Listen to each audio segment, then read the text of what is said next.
Air column या point कडे जाण्याआधी त्याच्यामध्ये बरंच कच्चं मटेरियल लागतं. ते मटेरियल काय इकडं पहिलं आपण बघितलं होतं फ्री व्हायब्रेशन. कुठं बघितलं होतं तर कुठं तर बघितलं होतं फिजिक्स मध्ये बघितलं होतं. ऑसिलेशन आठवत आहे. एक धडा होता फिजिक्स मध्ये होऊन गेला तो आपण शिकला होतो. ओके त्याच्यामध्ये सगळ्यात शेवटचा पॉइंट आपण शिकलो होतो.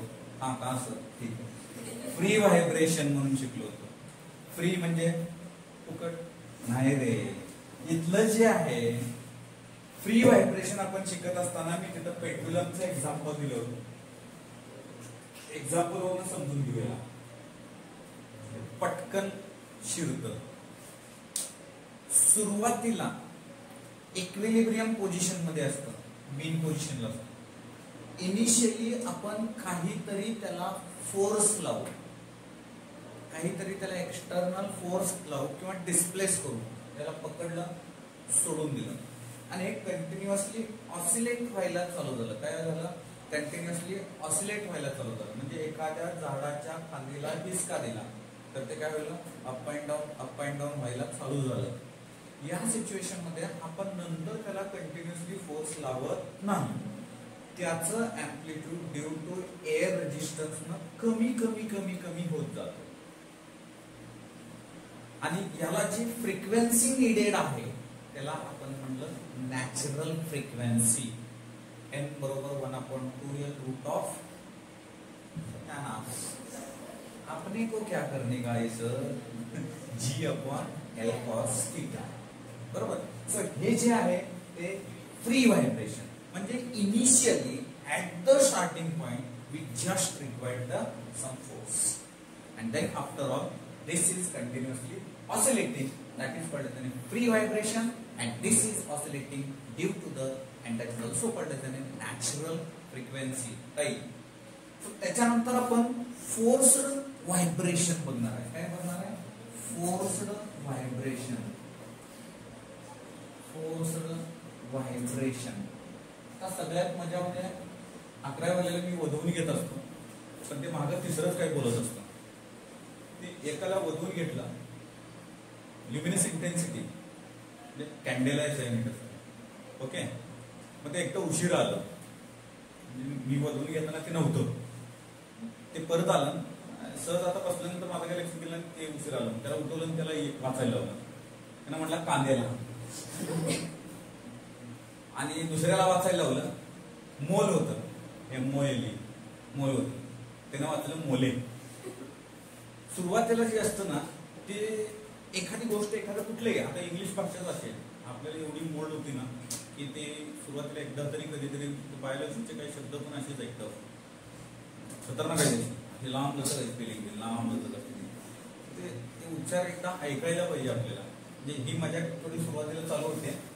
इकडे जर बघायचं एक कोर्स म्हणजे काय सतत सांगणे दररोज सांगणे अभ्यास कर तुझं कल्याण होईल.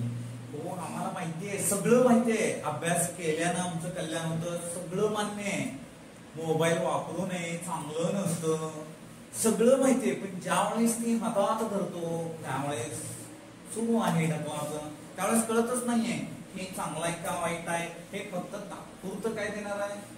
म्हणजे मी म्हणून तर मी म्हणतो आजकाल माणसाच्या 4 गरजा आहेत त्या अन्न वस्त्र निवारा आणि जीव बरोबर ना. इंटरनेट ही 4थी गरज आहे आपल्याला. म्हणजे मी तर म्हणतो माझं एक सजेशन आहे बोर्डाला म्हणजे माणसाच्या 3 मूलभूत नाहीत 4 मूलभूत गरजायच्या. ते म्हणजे इंटरनेट. 4थं जे आहे ना ते इंटरनेट. याच्यातलं वस्त्र नसलं तरी चालतंय अन्न नसलं तरी चालतंय हे 2 वेळेस चालेल बट मला इंटरनेट द्या. गवत गुंडाळून फिरतो पाले गुंडाळून फिरतो अरे लोक आहेत तशी झाली तसे कुणी आम्हाला उठले नाही त्याच्यावर. कारण काय अंबानीने येड्यात काढलं रे लोकांना येड्यात काढलं फुल काय केलं नसतं मस्त बघी टाकला फुकट वापर बेट्या फुकट फुकटा नाही एकदा त्याने काय केलं अडकवलं. म्हणजे आपल्या सगळ्या लोकांना ही गोष्ट सवय केली. आता सवयीचे मजबूर आहेत आपण कुठल्याही गोष्टीला बघा तुम्ही प्रत्येकाच्या घरात कमीत कमी एका घरात 4 मोबाईल आहेत. 1000 गुणिले 4 किती काढतात ना 4000 याचा सकट वसूल करायला याचा सकट वापरतो का असं म्हणाले परत. ओके म्हणजे हे झाला माझ्याकडचा भाग. पण किती वापरायला पाहिजे किंवा आपण किती काय करायला पाहिजे हे आपल्या हातात आहे. थोडं अभ्यासाच्या बाबतीत पण तसंच असतं. एकदा सोडून दिलं की नाही चालत. आपलं naturally it is impossible sir. Continuously force apply करा. म्हणजे काय दररोज पिळग्याला दररोज सांगायला लागतं. घरी गेलं की ते पुन्हा घरचे पण सांगतात तिथं पण सांगतात. त्याचं डोकं किती झालंय. अबे 150 दिवस सहन करायचंय फक्त. किती दिवस 150 दिवस. पुन्हा घरच्यापासून लांब ऍडमिशन घ्यायचं. मज्जाच मज्जा आहे. ओके हा आता येतं फोर्स मध्ये काय याला कंटिन्युअसली जर मी ऑसिलेट केलं म्हणजे पिरियॉडिक घड्याळातला उलटा चमचा त्याला कंटिन्युअसली फोर्स अप्लाय केलं जातं. म्हणजे त्याला आपण म्हणतो फोर्स्ड फ्रिक्वेन्सी असं म्हणतो. ड्रायव्हन फ्रिक्वेन्सी असाही शब्द वापरला. ज्याला कंटिन्युअसली आपण फोर्स अप्लाय करावा लागतो. याच्यामध्ये अँप्लिट्यूड कमी होण्याचे चान्सेस खूप कमी आहेत. म्हणजे कंटिन्युअसली त्याला फोर्स अप्लाय केल्यामुळं अँप्लिट्यूड कमी होण्याचा प्रश्न नाही. पण वरच्यामध्ये अँप्लिट्यूड काय होईल कमी होईल रिड्यूस होईल का त्याला एअर रेजिस्टन्स काय करतं अपोज करतं. वरच्यामध्ये काय नॅचरल फ्रिक्वेन्सी खालच्यामध्ये काय फोर्स्ड फ्रिक्वेन्सी आहे. मग ही नॅचरल आणि फोर्स्ड ज्यावेळेस मॅच होती त्याला आपण शब्द वापरला होता रेझोनन्स असा शब्द वापरला होता. म्हणजे जसं की एक इथं एक आहे या दोरीला एक दोरी घेतली या दोरीला अजून एक पेंडुलम लटकवलं. याला ज्यावेळेस मी ऑसिलेट करतो याला असं नाही टक्कर करते याला असं ऑसिलेट करूया. ज्यावेळेस असं ऑसिलेट केलं त्यावर थोड्या वेळेस हे याची एनर्जी हा ऍब्सॉर्ब करायला चालू होतो आणि ते ऑसिलेट चालू होतं. म्हणजे हा झाला नॅचरल हा झाला ड्रायव्हन म्हणजे फोर्स्ड झाला. आणि ह्या दोघांची एक सिच्युएशन अशी होती की दोघांची पॅरलल मूव्ह व्हायला चालू होतं. ती जी सिच्युएशन आहे त्याला आपण म्हणायचं रेझोनन्स हा शब्द टाकला. म्हणजे पुन्हा एकदा free vibration force vibration resonance हे कन्सेप्ट तुमच्या डोक्यात गेलेत का बघा. ऍटलीस्ट समजलंय का बघा इथपर्यंत. ऑसिलेशन मध्ये पण तेच बघितलंय इथेही आपण तेच बघणार आहे. आता मी काय सांगतोय दुसरा जो त्याच्या पुढचा जो शब्द आहे तो म्हणजे मी सांगतो fundamental frequency that is called as an harmonic. त्याच्या आधी जातो मी फंडामेंटल. आता हे मेंटल करते काय की fundamental frequency the minimum frequency that is called as a fundamental or lowest frequency or natural frequency हा शब्द मी वापरेन कुणासाठी फंडामेंटल फ्रिक्वेन्सी साठी. मग सर काय आहे हार्मोनिक म्हणजे काय. हार्मोनिक हा शब्द जे फंडामेंटल फ्रिक्वेन्सी आहे त्याच्या मल्टिपल इंटिग्रल मल्टिपल ऑफ ज्या अदर फ्रिक्वेन्सीज आहेत त्या म्हणजे काय हार्मोनिक. समजा फंडामेंटल फ्रिक्वेन्सी n आहे तर हे n 2n 3n 4n nn म्हणजे जी लोवेस्ट फ्रिक्वेन्सी त्याच्या मल्टिपल इंटिग्रल मल्टिपल ऑफ ते सिरियलच असायला पाहिजे असं काही नाही. ते 3n 5n 7n असं पण असू शकतं. सिरियल बिघडू पण शकते त्याची. पण त्यांचं म्हणणं काय इंटिग्रल मल्टिपल मध्ये असायला पाहिजे. त्याला शब्द काय वापरला आपण हार्मोनिक. क्लिअर आहे हार्मोनिक हा शब्द. ओव्हरटोन कोणता शब्द वापरला मी चौथा जो शब्द आहे तो कोणता वापरला ओव्हरटोन. हे काय आहे ओव्हरटोन हे याच्यापेक्षा वर असतं. म्हणजे काय एक ओव्हरटोन म्हणजे फंडामेंटल फ्रिक्वेन्सीला सोडून जी नेक्स्ट फ्रिक्वेन्सी आहे फंडामेंटल फ्रिक्वेन्सी पेक्षा ग्रेटर दॅन फ्रिक्वेन्सी आहे ग्रेटर दॅन फ्रिक्वेन्सी आहे त्या फ्रिक्वेन्सीला आपण म्हणायचं ओव्हरटोन. काय म्हणायचं ओव्हरटोन. The greater than the fundamental frequency, the next frequency is called as an overtone. जर पहिलं असेल पहिल्यापेक्षा दुसरं मोठं असेल तर ते फर्स्ट ओव्हरटोन. त्याच्या पुढचं असेल तर सेकंड ओव्हरटोन. त्याच्या पुढचं असेल तर थर्ड ओव्हरटोन. म्हणजे आधीच्या फ्रिक्वेन्सी पेक्षा थोडं पुढचं ग्रेटर फ्रिक्वेन्सी. म्हणजे ही सिरियल कोणती असणार आहे ही हार्मोनिकची सिरियल असणार आहे. हे इंटिग्रल मल्टिपल ऑफ मध्ये फ्रिक्वेन्सीज असणार आहे. त्या ह्याच्या फ्रिक्वेन्सीला हार्मोनिक आणि त्याच्या नेक्स्ट फ्रिक्वेन्सीला आपण काय म्हणणार आहे ओव्हरटोन. सर जर समजा ही सिरीज आहे आपली कुणाची हार्मोनिकची ही फर्स्ट हार्मोनिक ही सेकंड हार्मोनिक ही थर्ड हार्मोनिक ही fourth harmonic number 4n 4 5n 5 7n 7 9n 9. तसं हे फंडामेंटल झालं लोएस्ट झालं फर्स्ट हार्मोनिक झालं. तसंच याला काय म्हणणार सेकंड हार्मोनिक पण फर्स्ट ओव्हरटोन. फंडामेंटलला सोडून त्याची जी पुढची फ्रिक्वेन्सी आहे ती फर्स्ट फ्रिक्वेन्सी. याला सोडून त्याच्या पुढची जी फ्रिक्वेन्सी सेकंड ओव्हरटोन हे थर्ड ओव्हरटोन. हे असं ओव्हरटोन म्हणजे फंडामेंटल पेक्षा जे ग्रेटर पुढच्या ज्या सगळ्या सिरीज येतात ते कंपल्सरी फर्स्ट सेकंड थर्ड हे ओव्हरटोन मध्ये येतं. हे कन्सेप्ट तुम्हाला लक्षात आले का? मी काय काय म्हटलं? 4 सांगितलं, फोर्थ सांगितलं, फंडामेंटल सांगितलं, चौथं हार्मोनिक सांगितलं आणि 5वं सांगितलं ओव्हरटोन. 6वं सांगतोय मी ऑर्गन पाईप.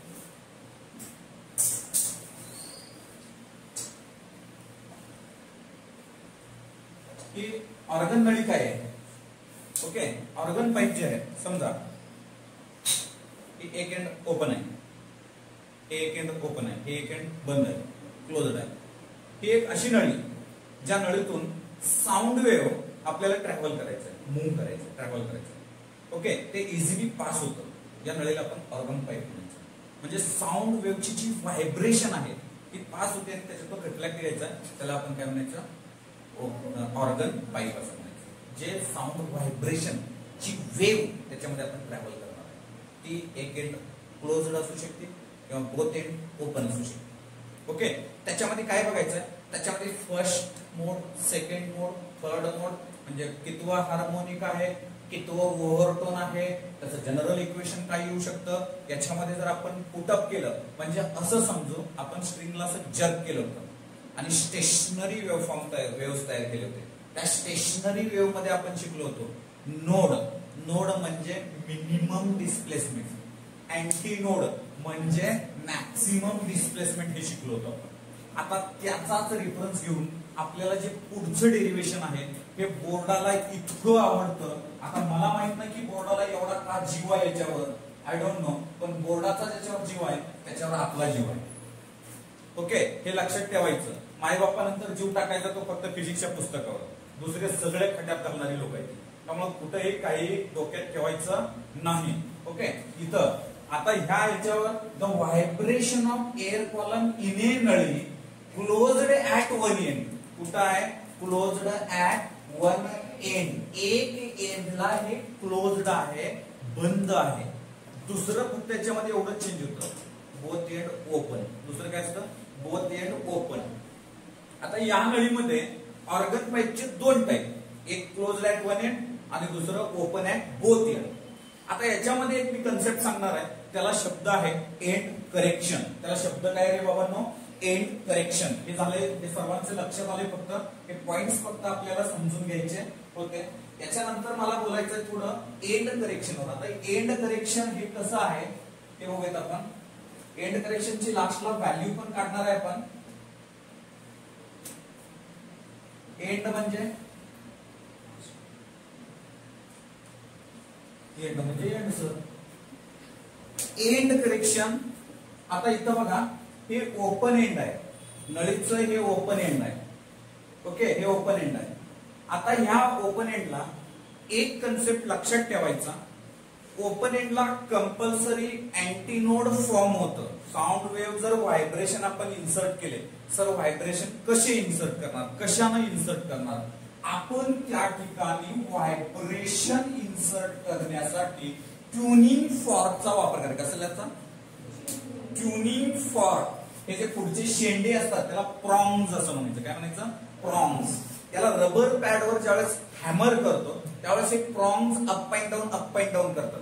हे जे प्रॉन्ग्स आहेत हे काहीतरी व्हायब्रेशन्स क्रिएट करतात. हे व्हायब्रेशन ऍक्च्युअल लॉन्जिट्युडनल मध्ये असतात, पण आपल्याला रिप्रेझेंट कशामध्ये करतोय आपण? आपल्याला अंडरस्टँडिंग पर्पज ट्रान्सवर्स मध्ये आपण रिप्रेझेंट करतो याला. ओके, आणि याचं रिफ्लेक्शन जे आहे ते ह्या एंड पासून रिफ्लेक्ट होतं. पण ओपन एंड कंपल्सरी काय फॉर्म करणार आहे? अँटीनोड फॉर्म करणार आहे. क्लोज्ड एंड जिथून रिफ्लेक्ट होणार आहे ते कंपल्सरी नोड रिप्रेझेंट करणार आहे. ह्या 2 गोष्टी कळल्या. आता एंड करेक्शन कशाला म्हणायचं? मला तुम्हाला सांगायचं होतं एंड करेक्शन कशाला म्हणायचं. End correction antinode exact open एंडला फॉर्म होत नाही. परत एकदा, अँटीनोड एक्झॅक्ट ओपन एंडला फॉर्म होत नाही. म्हणजे हे जर आहे तर हे ओपन एंड, तर अँटीनोड इथं फॉर्म झालंय. म्हणजे याच्यामधला हा पाईप मधला गॅप आहे, इथं अँटीनोड आहे, पाईप इथं आहे.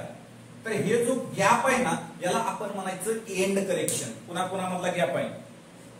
जिथं अँटीनोड फॉर्म होतंय आणि तिथून जी पाईपचं जे एंड पॉइंट आहे या जो मधला गॅप आहे त्याला आपण काय म्हटलं रे? एंड करेक्शन असं म्हटलं. क्लोज्ड एंड मध्ये एक साइडच ओपन आहे, एक साइड बंद आहे, म्हणून याच्यामध्ये एकच एंड करेक्शन असतं.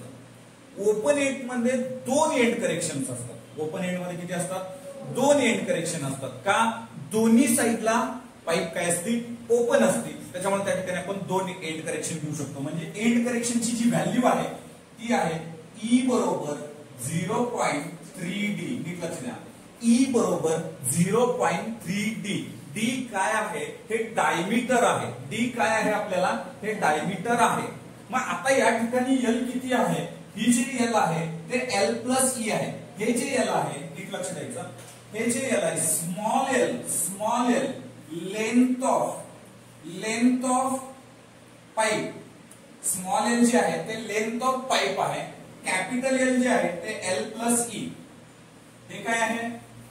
Length of organ pipe with antinode. Okay, कुठून कुठं घेतलं हे? अँटीनोड पासूनच ह्याचं लेंथ घेतलंय. टोटल लेंथ घेतली ती आली L प्लस EL. N काय आहे? फ्रिक्वेन्सी. Fundamental frequency.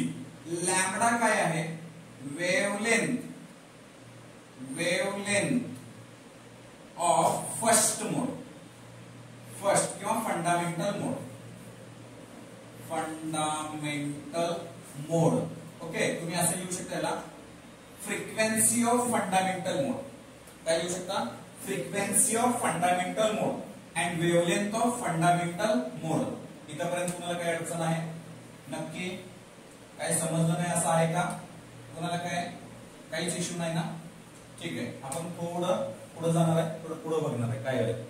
ओके, आता या ठिकाणी बघा बाबांनो, इथं अँटीनोड वापरलं एकच, इथं नोड वापरलं एकच.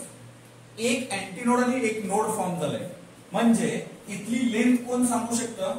What is the distance between the antinode and node? दोन सक्सेसिव्ह नोड आणि अँटीनोड मधला डिफरन्स किती असतो?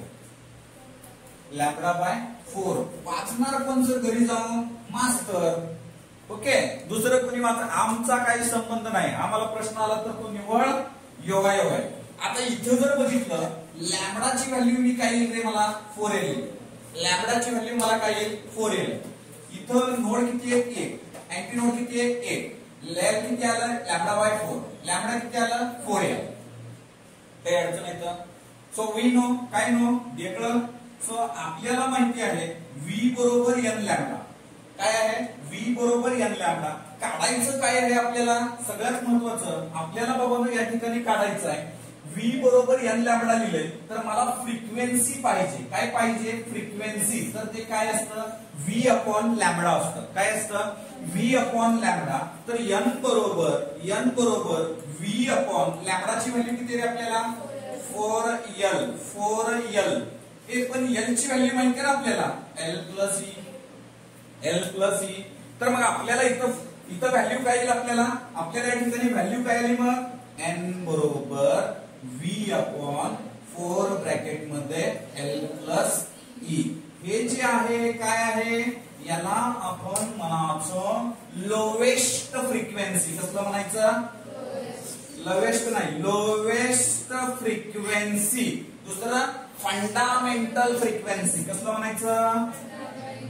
Fundamental frequency. तिसरं म्हणायचं फर्स्ट हार्मोनिक. कसला शब्द वापरला? First harmonic. Can I say this is also fundamental as a first harmonic म्हणू शकतो. हे झालं सगळं फापट पसारा पहिल्यासाठी. तर फक्त हे एवढं एक विचारलं तर किती मार्काला? 1 मार्काला. जर याच्यातला सीईटीला हा एक फॉर्म्युला सोडायचा झाला 1 मार्कालाच आहे. ओके, सो पुढच्या एका मार्कासाठी आटापिटा होईल. Second overtone that is mean by second mode that is mean by first overtone. याला दुसरं नाव काय? First overtone. म्हणजे जर टोपण नाव असं समजा आपण. ओके, परत A to A, anti to anti किती डिस्टन्स असतंय? म्हणजे मी म्हणलं antinode. Okay, so antinode to antinode distance किती असतं दोन शेजारचं. आता शेजारच्या अँटीनोडचं मला काय करायचं आहे म्हणून. आता अबे इथलं म्हणलं मी शेजारच्या अँटीनोडचं डिस्टन्स किती असतं कोण माहितीये. काल माहितीये सर, काल तुम्ही शिकवलं होतं डोंगल्याचं टेस्ट झाली आमची. लॅम्बडा बाय 2 ना रे. लॅम्बडा बाय 2 अधिक मास्तर तुम्ही करा. लॅम्बडा बाय 2 अधिक अँटीनोड टू नोड, नाही तर नोड अँगलला म्हणायचं नाही. Lambda by 4. आता एक 2 न डिवाइड मल्टिप्लाय केलं तर 2 अधिक 3 म्हणजे एल बरोबर आलं 3/4. तर लॅम्बडा बरोबर मी काय येणार 4l अपॉन 3. हे काय आलं लॅम्बडा. अरे माझ्या राजाने राणीनो मी इथं काय वापरतो याला 1 वापरतो. हे लॅम्बडा 1 वापरतो का अंगात मस्ती सरच्या काय नाही. इथं बघा 1 2 अँटीनोड 2 नोड वापरले. मग आपण काय केलं बाबांनो इथं परत लिहायचं n1 is the frequency of second mode. Lambda 1 is the wavelength of second मोड.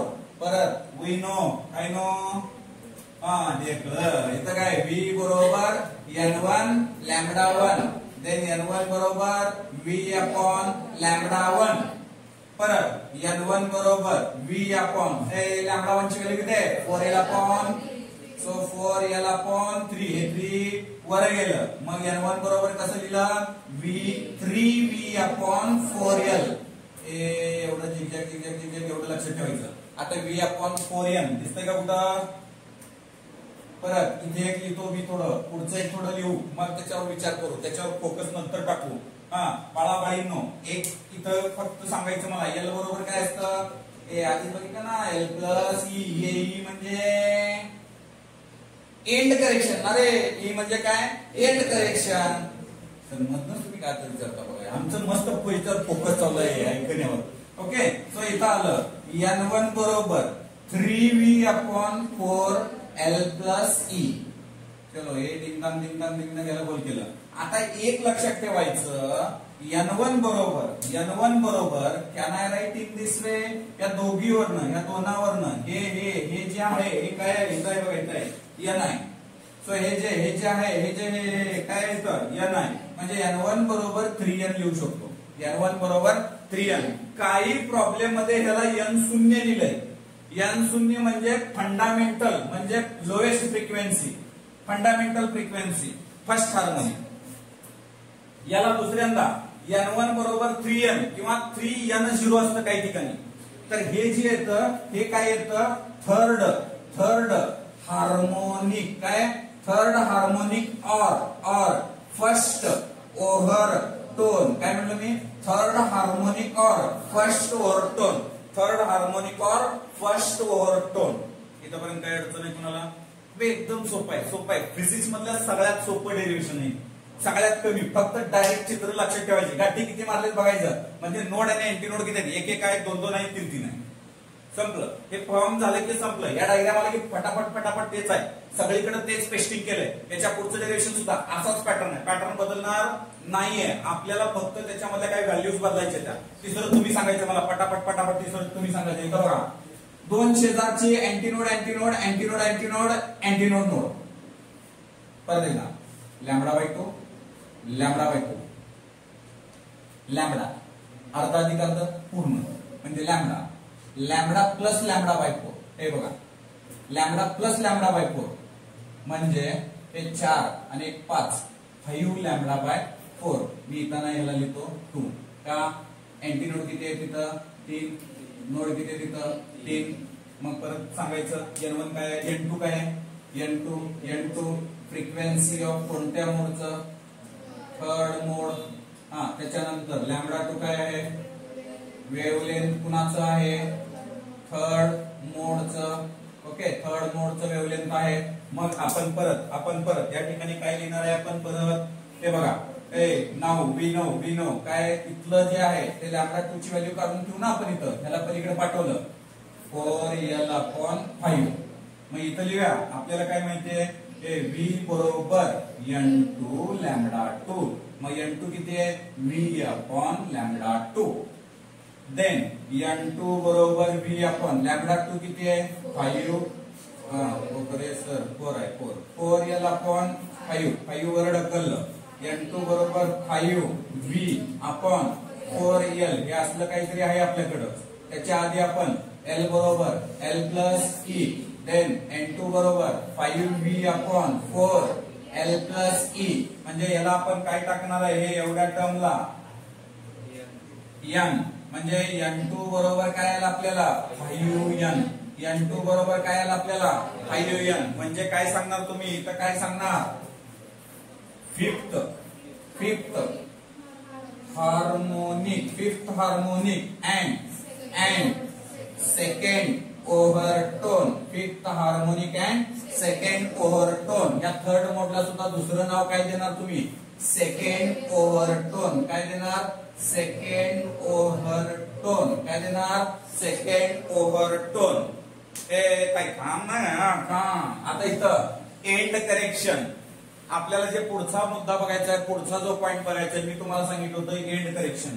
एक्झामिनरचं कधी अंगात येईल आणि सेक्शन बी मध्ये काय विचारेल सांगता येत नाही. सगळ्यात लक्ष एक्झामिनरचं फ्रंटला नाही तर लास्टला असतं. म्हणजे शेवटच्या पॉइंटवर सीईटी वाल्यांचं सुद्धा लक्ष तिथंच आहे अलीकडं. म्हणून या वर्षी सुद्धा बरेच काही चेंजेस करायला लागलेत. नीटचं पण बरेच काही चेंजेस आहेत हे मी नंतर सांगेन कधीतरी लेक्चरला.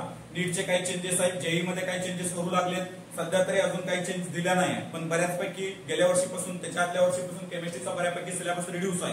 कमी सिलेबस आहे पण फिजिक्सचा सिलेबसवर सिलेबस द्यायला लागलेत. फिजिक्सचा मास्टर फार वाढायला लागलाय शिकू. आता इथं बघा एंड करेक्शनचं काय आहे तर इथलं जे आहे ते V बरोबर इथं बघायचं थोडं प्रेमाने. V बरोबर याला मी पलीकडे पाठवलं 4NL झालं. काय झालं 4NL. मी इथं लिहितो 4NL. त्याला 1 लिहिलं तर हे 4N2L2 मान्य. इथं V दोन्हीकडे सारखा आहे म्हणून मी इथं लिहिलं 4N1L1 बरोबर 4N2L2. 4 डिस्न्याव N1 ला असं लिहू काय L1 प्लस E आणि N2 ला असं लिहू का मी काय द्यायचं L2 प्लस E. काही फरक पण नाही. इथं लिहूया ना मग L1 L2 L3 इथं असं ऍड केलं तरी काय अडचण नाही. पण सगळीकडे आपण लेंथ ऑर्गन पाईप काय ठेवली सेम टू सेम. डायमीटर काय ठेवलं सेम टू सेम. E बरोबर किती असतं 0.3D. काय आहे हे पाईप आणि अँटीनोड मधला गॅप आहे त्यालाच आपण काय म्हटलं एंड करेक्शन म्हटलं.